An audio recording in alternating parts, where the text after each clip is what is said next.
Today on Auto Social UK, I'm driving the brand new Alpine A290 GT, and the big question that I really want to answer is very simple. Do you actually need the more powerful GTS to have fun, or is the GT already enough? Because this one here is the entry-level model.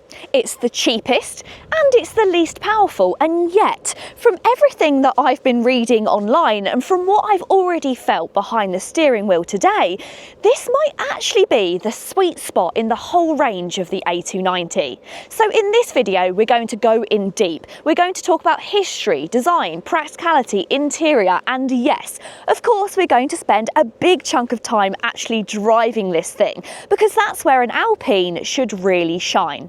And don't forget, this car has already become one of the most talked about EVs of 2025. It's stacked full of awards and hype, but today it's all about this version, the humble GT.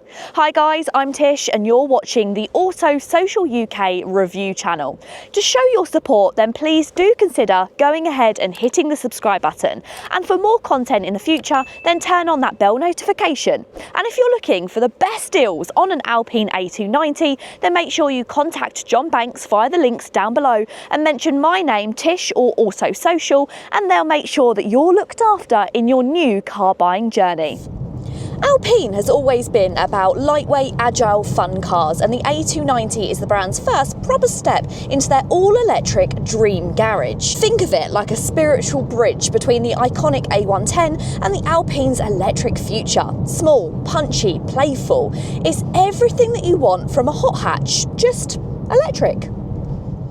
And clearly the world agrees, because the A290 has already had a huge year. It's taken home Car of the Year 2025, Best Design Awards, Best Fun EV Awards, and pretty much every magazine that's driven it has praised just how alive it feels. But here's the interesting thing. Most reviewers have actually driven the higher powered version, the GT Performance or the GTS. So the question that I really want to answer is the GT just as special, or does dropping to the 180 horsepower take away the magic? Well, let's find out. Now, it will likely come as no surprise that this has racked up so many awards for design, because look at it. This is the car that we've been waiting for. It's not an SUV, it's a chunky hatchback, and I love the styling of this so much. Of course, it's just elevated above and beyond the Renault 5. There's still a lot of Renault 5 that you can see in this car, but it's just been accentuated with lower down bumpers at the front, and you've also got the iconic cross lights on this Alpine A290. Now, these hark back to its rallying history, where they used to tape up the lights so they wouldn't fall out. You've also got those crosses inside of the headlights as well, along with a little French flag, which I really like. Now, this car does look super chunky. You've got chunky wheel arches, you've also got chunky side skirts as well, and it is a little bit lower than the Renault 5 too. Now, you've also, on the side here, you have got the 290A, which is on the decals. Now, if you look at this side, the A is backwards, and if we look at this side across here, the A is actually forwards. Now, the reason for this is so the arrow is always facing forward, and that is a little bit of luck from this car's rallying history. They always had the A facing forward, which I really quite like.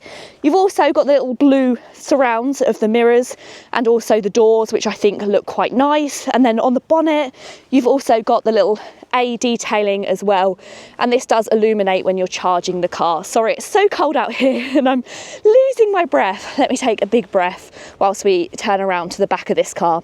So those chunky hot hatch proportions, they continue around the rear. This car looks so beautiful, doesn't it? You've also got these 3D style rear lights as well, and you've got Alpine and A290 GT in chrome on the back. I just think they could not have done anything else to the rear of this car to make it look any better. And I know what you're thinking, Tish, we want the headline figures. So what are the key statistics for this GT version?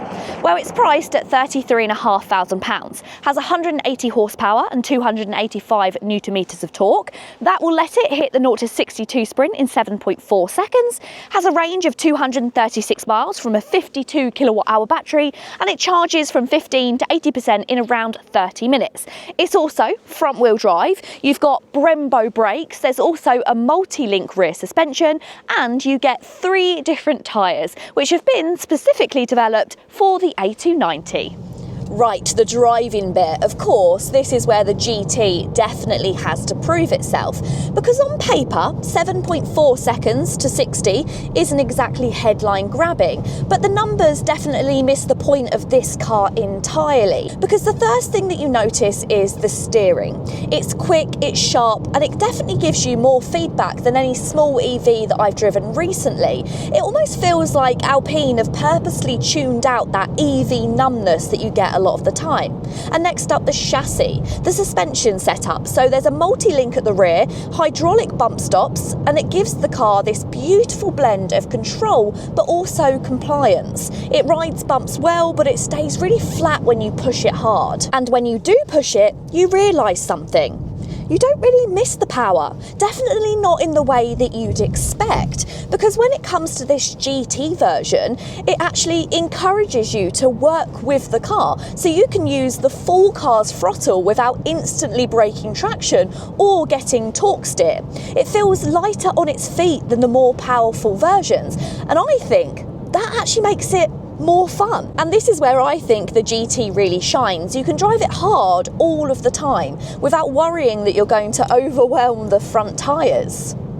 Stepping inside of this car, and it certainly doesn't feel like the budget option. Of course, if you go for the Renault 5, then there are 2 different battery sizes, but when it comes to this Alpine A290, you do just have the larger 52 kilowatt hour battery. But every interior, including this GT, actually feels pretty premium inside here, and it surprised me, especially back-to-back driving this against something like the Mercedes CLA Electric. I said that I thought that car was priced well, but it did have cheaper materials, and actually now comparing it directly with the Alpine A290, I think there might be some slightly nicer materials inside of this car. You have this whole centre console which has been wrapped in this imitation leather, and you also have imitation leather across the dashboard, but it's also etched in all of this stitching, which really gives it this kind of premium edge and makes it feel a little bit more interesting to look at. You also have that stitching down the door cards as well. They could have just left this plain, but I feel like they have given it that extra touch, which does make it feel a little bit more special. I also love that you have this 2-stepped dashboard, and then on this panel here you have the A290, which is illuminated at night. This really feels special. You've also got that compass design as well, which gives it the sporty detailing. These seats are lovely too. So if you do go for the GTS, you essentially get similar seats, but you have a leather panel down the centre which is finished in white. Whereas this car, you have the navy leather effect down the sides and in the centre with some contrast white stitching. Then you have cloth in the top centre part and also on the headrest and also on the seating panel of this car too. And I don't mind this at all. In fact, I might slightly prefer it. It's the perfect mix of feeling high quality, but also feeling a little bit retro. I like to have these fabric details, and they heat up quicker in the winter as well. So you're not sitting on really cold leather. You have a slightly warmer material. You also have a grey headlining like you get in all versions of the A290 and also the Renault 5 as well. And again, I quite like this grey headlining. It just lifts it slightly. This is quite a small car, it's quite compact and there's not much light brought in. So to have a slightly lighter headlining, I quite like. The layout is great, so everything does feel very sporty as you're tunnelled towards the driver. You have 2 screens, you have a digital driver's display and you also have a touchscreen, which we'll talk about in a moment. One of my favourite systems, it's a Google system. And then you have some shortcut buttons for your climate control, fantastic news. And then you have buttons down here instead of the gear selector behind the steering wheel like you get with the Renault 5. I actually far prefer these buttons. I really don't like having them behind the steering wheel. I've accidentally hit it a couple of times in the Renault 5, and I understand that's a problem because I'm driving so many cars that I'm not used to it, but I do find that slightly irritating, and I like that you have the buttons in the centre console. And because these are in the middle, you don't actually get any cup holders, which can be irritating, but I guess it's consistent, because if you go for the Alpine A110, you don't get cup holders in that car either. I do find it slightly annoying. There is space to put a bottle in the doors, but not a huge amount of space, and you do have space in the armrest, but again, it's enough to kind of pop a coffee in there, but then you're going to get it lost. It's going to be difficult to get it back out again, and it's not quite enough space to put a full-sized bottle, so that is slightly annoying. You can, however, get kind of little custom things to add cup holders into this car, just like you can with the A110. I don't think it's enough to put me off of it, but it is slightly irritating. And I remember when I had my first car, which also didn't have cup holders, I said that I'd never buy a car again without them. But let me know, are cup holders important to you down below? This steering wheel, this is such a highlight of the A110, and it truly is beautiful. It's F1 inspired. You have physical buttons finished in gloss black. You have this chrome detailing, and you also have the racing stripe at the top. It's flat bottomed, it feels really special, and also there's some extra buttons on here. So you have a drive mode button. That's pretty normal to see, but I like that it's in the center there, because when you want to quickly go into sport mode to be able to get a little bit more power, you can press that. But you also have two extra buttons. There's this lovely red OV button, and also this RCH button, which I'll talk a bit more about when we drive this car. But let me quickly tell you about the infotainment system. Yep, I'm really sorry to those of you with a nervous disposition, because I am going to get back to John Banks with 0% battery, but we're trying not to worry about that right now. But this is the central infotainment system. It does use Google as the satellite navigation and as the main running system, and I think this is absolutely fantastic. The Google Assistant is brilliant, the voice activation is really good, and it's very intuitive. You also have your saved destinations here, and then shortcuts to charging, places to eat, supermarkets, coffee, which I think is fantastic. If we toggle through it, you have your DAB radio, you have your Bluetooth, but also Apple CarPlay and Android Auto. There's a few other systems here, including the Google Play Store. You also have your settings, Bluetooth here, calendar. Now, this isn't as easily laid out, I think, as in the Renault 5. I think the Renault 5 is a little bit better, but still, this is pretty good compared to other cars on the market. Now, if we go to the car, there is loads of different systems we can look at here. So you have your Alpine drive modes, your electric details, air quality, so this has a built-in air filter. You have your driving assistance features, which you can toggle to turn off. You also have a personal system, so if we go on to personal, you can fit all of your different configurations for your driving modes. You can turn things off, like your active braking or your lane assist, and then when you hit this singular button, which is down here, that will change it to your personal settings. If we go back here, you also have your vehicle settings, your live data and coaching as well, including challenges. So this is really, really cool. It does need a bit of an update, which is a shame that I can't show you, but there is different challenges that you can do with this car. Things like lap timers, all of the exciting things that you really want from a hot hatch. And as you saw there, you can also swipe down, and this gives you a few shortcuts to some of your features. Swipe up. You also have your heated seats, which always stay at the bottom, and also your AC, which stays at the bottom as well. So all the things you need are really easy to access quickly. And then you'll just see on top of this, you have your volume up and down, and you also have your on-off switch as well. Of course, this isn't the only volume button. You also have a volume button again behind the steering wheel, just like you have in most Renault products and also Alpine products. Now, we're not going to dwell on this area of the car too much, because you don't buy an Alpine A290 because you need the space. Space is tight in the rear. So I've moved this seat into my driving position, and as you can see, it's okay. I can tuck my feet underneath the driver in front, so that gives me a bit more space, and I'd say that I'm comfortable. I'm around 5'5", but you wouldn't want to put anyone taller in the back here. And of course, putting 3 people is going to be a real squeeze, but it does feel comfortable. You have the same trimmed seats, so you've got that imitation leather effect, and you've got fabric down the centre. You've also got some nice ISOFIX fitments on the outer edges, but there isn't any storage. So there's no storage inside of the doors. And you also haven't got an armrest either, which is a real shame. And there's also no charging. You do get a 12-volt charger, so if you wanted to be really old school, you could put a converter in there, but you haven't got really much practicality for rear seat passengers at all. You have got pockets on the backs of the seats, but that is about it.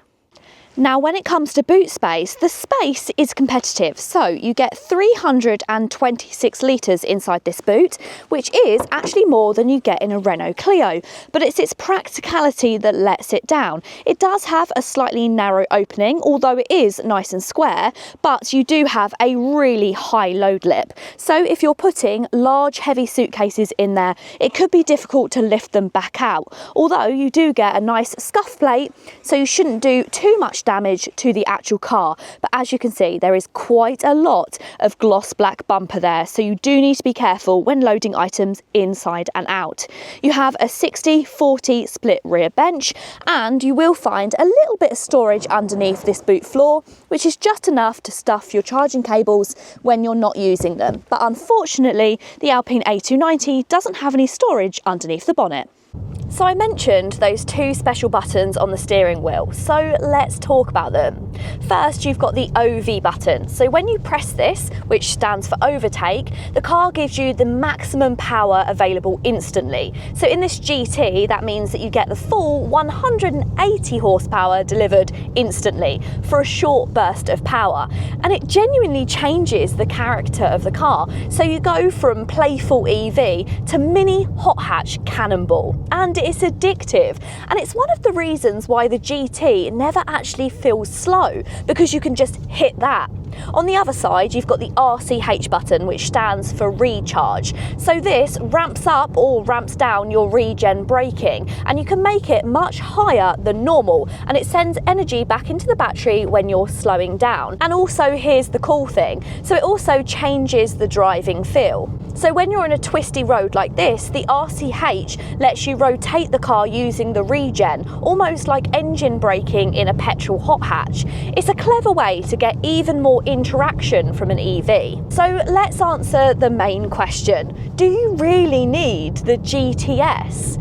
Now let's face it, if you want the fastest one, the one with 220 horsepower, then sure, the GTS does give you more shove, there's no denying that. But this GT, well, this GT feels lighter, it feels more adjustable, it feels like the one that you can really wring out and enjoy every last bit of power. And most UK reviewers have quietly admitted that the GT might actually be the sweet spot. And honestly, after driving it, I agree. This isn't just the slow one, it's the playful one. And unless you absolutely need bragging rights for the quicker 0 to 62 time, the GT gives you everything you want from an Alpine. So we go back to my original question. Is the GT version of the A290 enough? And for me, yes. Absolutely yes. It has the looks, it has the feel, the interior quality, and also the playful chassis, and all of the theatre of a modern Alpine, but without the price tag of the GTS. Of course, it's not the most powerful one, and it's also not the quickest one either, but I think compared to both cars, this is the one that's made me smile the most, and isn't that the whole point? But go ahead and let me know, would you go for the GT, the GT Premium, or would you go for the full fat GTS? Or perhaps you wouldn't even bother with the Alpine, you just go for the Renault 5. Let me know what you think down below. I really hope you have enjoyed this video today, guys. If you have, please go ahead and give it a big thumbs up. If you want to see more, then make sure you go ahead and hit the subscribe button, turn on the bell notification to never miss another video. And if you did have any further questions or queries about the Alpine A290, wanted to test drive a GT or a GTS for yourself, or if you wanted to find out how much one of these would cost you, then make sure you contact John Banks Renault. I'll pop all the details down below in the description box. Thank you so much for watching, and until next time, guys, see you later.